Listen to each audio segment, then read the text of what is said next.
Supposons que je vais vérifier ce défaut de localisation de l'axe du cylindre que vous avez ici, notamment par rapport à D, D étant le plan médian de la rainure, voilà, qui est ici, que nous avons précédemment identifié avec la colonne de mesure.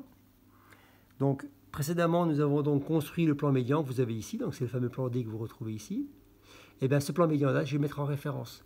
Donc, je sélectionne mon plan médian, je vais activer la commande référence, et je vais dire que ce plan-là, d'ailleurs il le fait automatiquement puisqu'il va prendre les plans dans l'ordre croissant, que ce plan-là, qui est donc à 53,025 mm par rapport au marbre, devient plan de référence.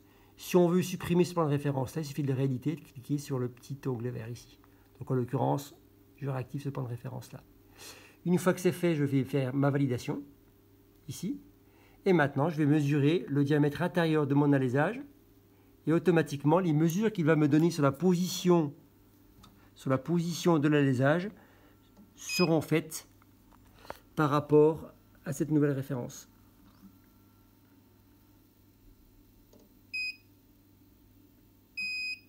Voilà, les mesures sont faites. Qu'est-ce qu'il me dit?